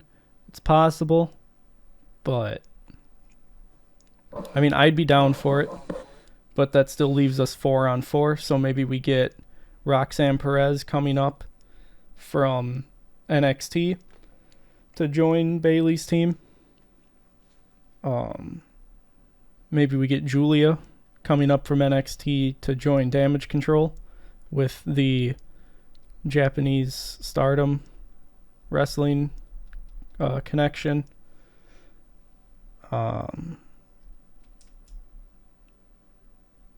Yeah, I guess I don't know. I don't know where we take this story from here. I don't know, but if they wanted to keep going, that would be the route I would take. But like you said, November's a long ways away. So it'd have to be a very long tell again. Yeah, I mean, Triple H likes his long storytelling, and personally, I'm a fan of the long-term storytelling as well. So, I mean, I'd be down for it. It's a long trek, and I don't know that they can necessarily keep it hot this long. It's big right now, but I would honestly expect it to blow off by SummerSlam. But I guess that's kind of all I got for the Bailey versus Io. If you got anything else to That was my last tidbit there for just a. All right, then we can move on to the main event. So moving on to the main event, obviously Cody challenging Roman with bloodline rules. Prediction-wise, we both predicted Cody to win, so we each got a point there, bringing our WrestleMania weekend, or our WrestleMania point totals to, I got 8 points total. I have 2 from night 1, and then I swept night 2, getting all 6 of them correct. And you are half a point ahead of me after having a 1.5 point lead on me coming out of night 1. You were able to give up that point from the U.S. title match and still remain ahead. But getting into the match, obviously, first off, the entrances. We had the big grand entrances for everybody.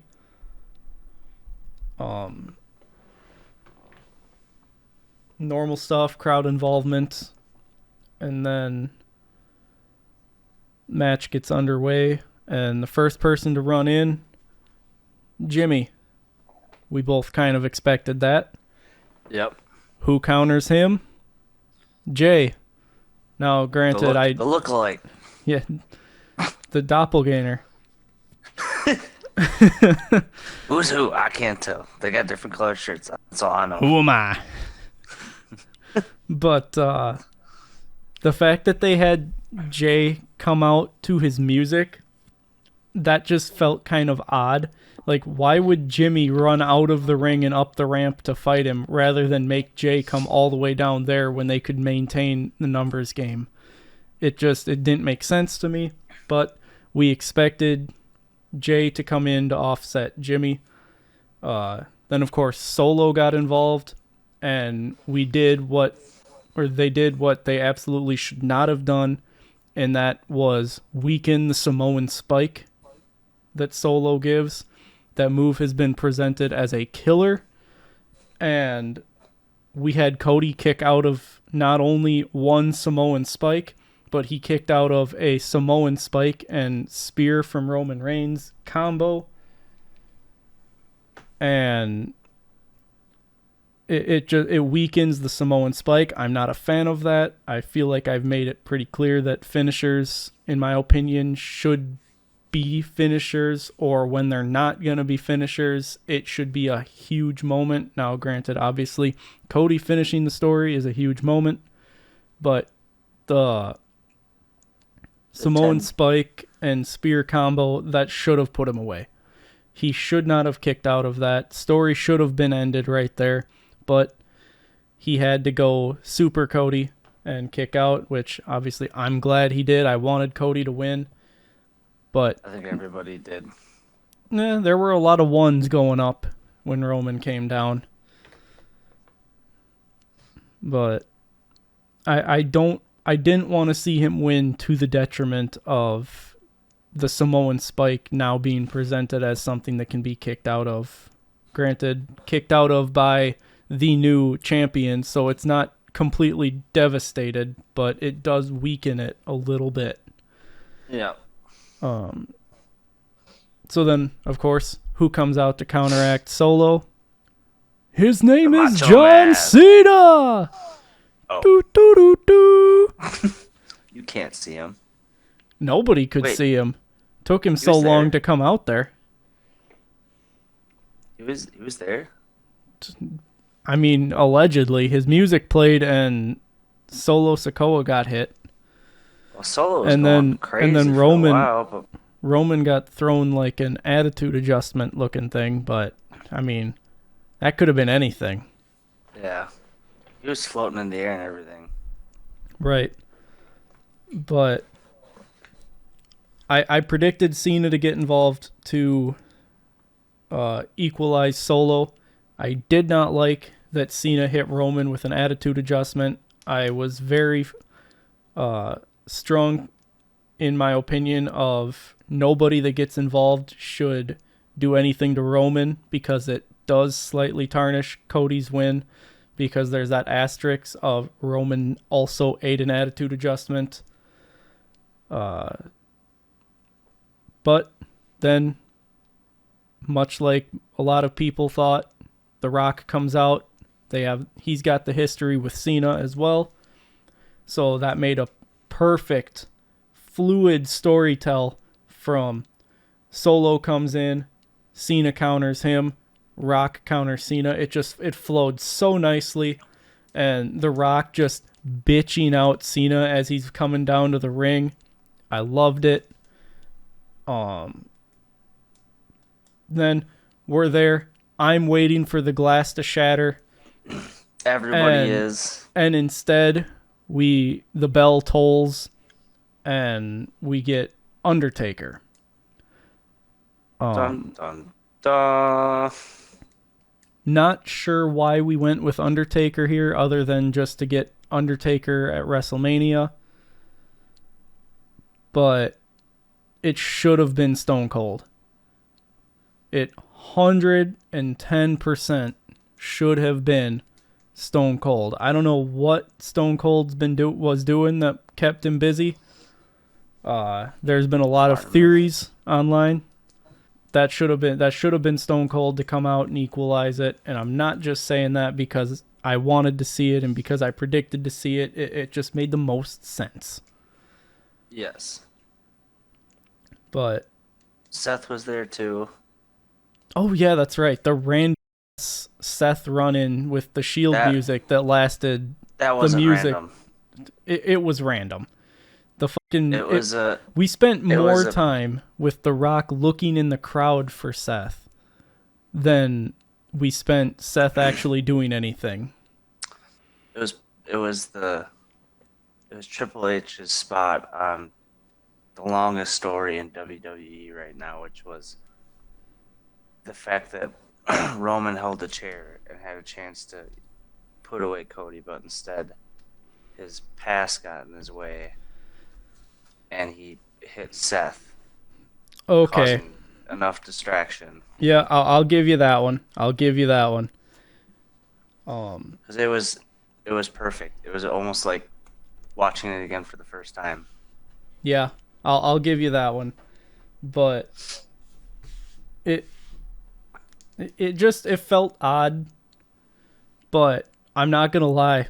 When the Shield music hit, there was a little part of me that's like, there's no way that, like, there was a little part of me that thought maybe we were going to get to see Moxley show up. Like, that's what I thought too, and I'm like, there's no way. There's no way. I feel like they even alluded to it because I forget who it was on commentary made the comment that it's like impossible in the current situation, and it's like there's no way. Like, they're hinting to it, and then they still hadn't shown like The Rock's still looking in the crowd, and there was that little part of me that was like, man, they're doing something here. They're gonna show the stupid tribalists that we don't have to fight, we can all just get along and enjoy pro wrestling. And then, obviously, Dean Ambrose did not show up. He was probably at Mania, but obviously he didn't appear. PTSD probably got him. He stood up, probably. He's like, oh, wait. But, so yeah, I will admit that there was that little piece of me that was like, oh my god, we're going to get to see this. Like, I love that. I did enjoy the Seth Rollins spot. I was like, after Roman hit him, I'm like, I know where that came from. Yeah, that was not unintended. Yeah, I actually forgot about that. As weird as that sounds. Like, I'm telling you, I'm struggling to remember parts of last night's show. I got a feeling that that'll come up at some point in the story again. They're like, maybe they're not even, but you know, they have a better understanding of each other now, or something, or maybe it makes them even. Who knows? 10 seconds. That's all it took. Yeah. But then, so it was after Seth came out that then the Undertaker shows up and choke slams The Rock. The lights go out, they come back on, and Undertaker's gone, and so was The Rock. Everybody was gone. Like, yeah, everybody's just gone. And then, obviously, we get the triple crossroads to finish the match. And then the triple Rock is back. Like the 7th, 8th, and 9th one. Yeah. But then at the end, then The Rock's back. It's like, so did he roll out of the ring? Which obviously, he did. They don't actually disappear, but when you're in that suspension of what happened? Right, when you're putting aside the realism, suspension of disbelief, it's like, so The Rock just got drugged to hell by The Undertaker and then the match is over and he's magically back? Like, I would have preferred to have not seen The Rock again after Undertaker made him disappear. But it is what it is. I mean, yeah. Everyone got their spot. I mean, it was WrestleMania. John Cena was there. Everyone knew it.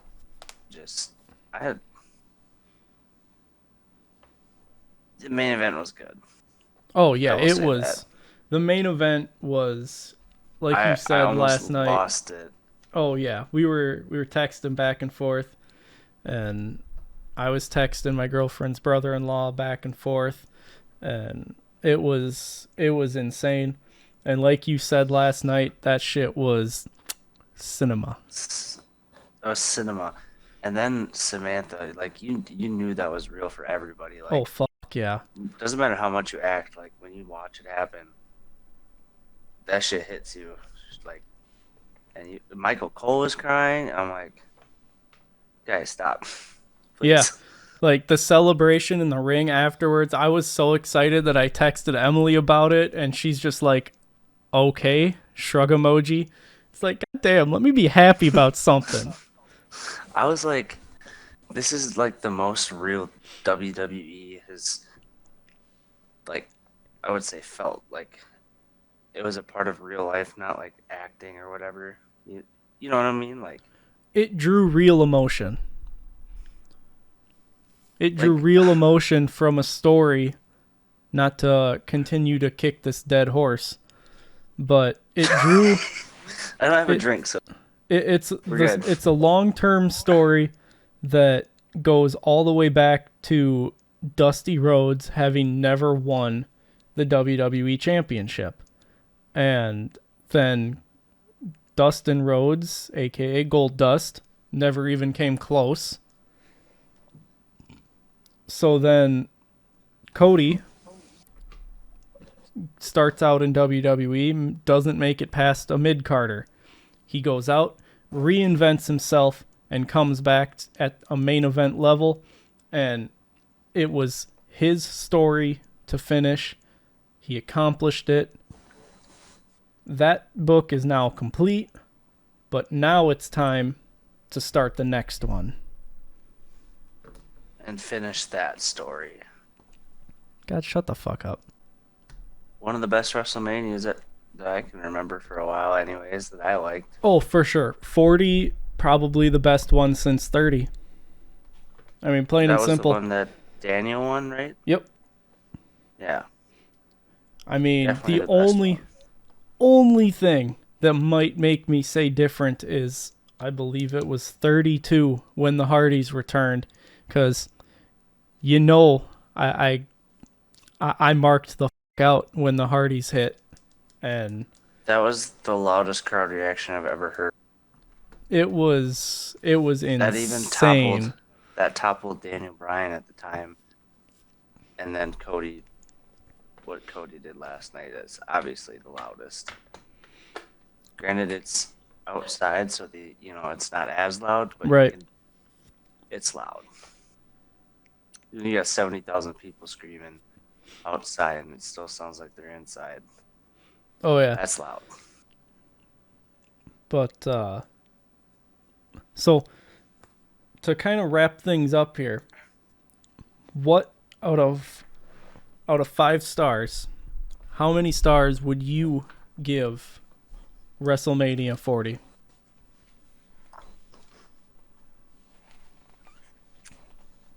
4.4.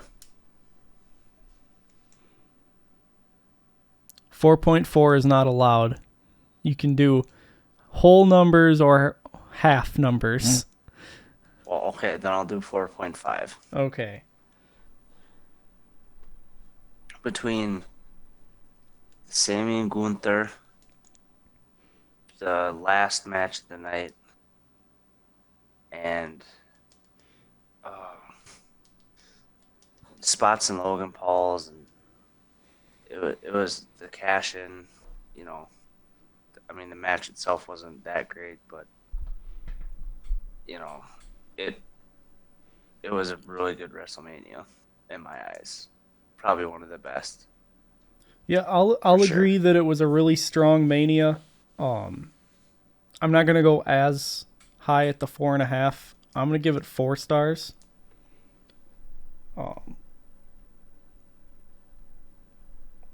I think that to go higher than 4 stars, it's just really hard to do, because I would say that right now perspective, probably 17 would be the best, and that's going to be really hard to beat. But ratings are always subjective. Everybody's entitled to their own opinion. And as long as you don't think that like WrestleMania 9 was the best, because if that's the case, then I mean, I don't know what to tell you. It's fresh. It's new. You know what's not fresh and new? We can't say that copyright law. We can say it because they don't have it Roman copyrighted. Reigns. Roman fucking Reigns. Shout out Not to anymore. Puppet. Not anymore. Well, yeah, Puppet, yes. But Yes. not anymore, champion. But that concludes the review, or the recap. The inaugural The inaugural PLE recording session of WrestleRecap. That concludes this debut edition of the WrestleRecap podcast.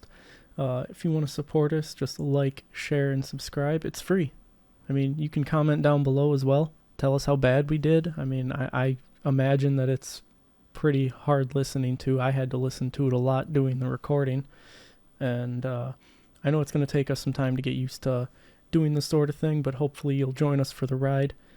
And we will see you next week when we recap Monday Night Raw, NXT, and Friday Night SmackDown.